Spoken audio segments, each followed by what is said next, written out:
take this pin, push it back about that far, and then I could take this piece with Velcro on the outside, install it just like that, push it up to that hole, hold it in, and then re-push that pin through. So we're going to pull this pin back as well, take our air shell, install it just like that, push it through. Now it's as sturdy as the other side.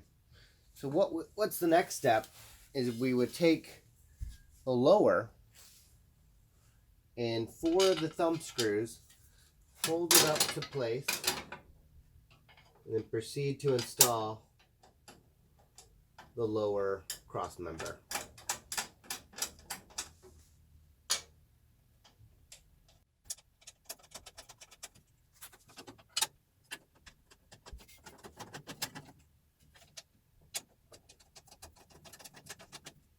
Now we're going to take the bottom fabric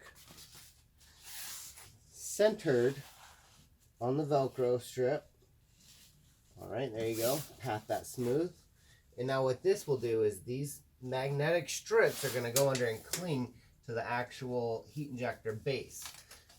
And there is Velcro on the side where we can just go through and connect that.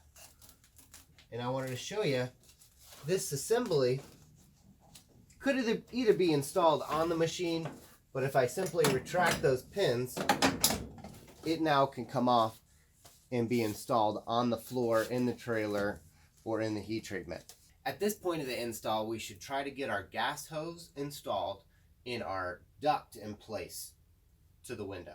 So what I would do is I would lay the duct in here with a gas line through it, perhaps, going up here to the inlet. Could have a gauge right here so I could visually see what gas pressure is at the machine inside the structure. So what I would do, put it right there, take my upper, take my 2 screws, install it like that, and what this will do is kind of like cinch down on the duct, creating a tight, nice tight barrier. Not too tight. This is going to be a negative pressure space. So all the air coming in is going to be going up here to the combustion blower. It's going to be cooling the control panel through the back of it, as well as the face. It's going to be cooling the motor, flowing cool air over that, as well as providing pressurization air.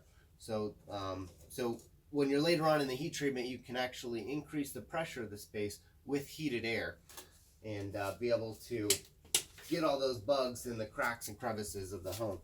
So on the side, there's some Velcro right here. That's where you're going to adhere the bottom piece of Velcro. And then in this casing, we have magnets that are sewn in.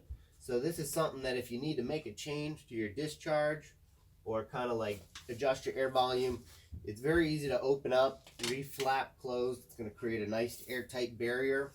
And then, so this is the lower part and the upper part of the air shell fully installed. This is now something that you can wheel around. If you have to reposition it to another part of the home, tilt it back, wheel it around. Some people may even put this on if there's direct sunlight for an extended period of time on the control panel. That's a great idea to keep the radiant heat off of it. But this is the install video for the air shell onto the modular heat injector. Thank you.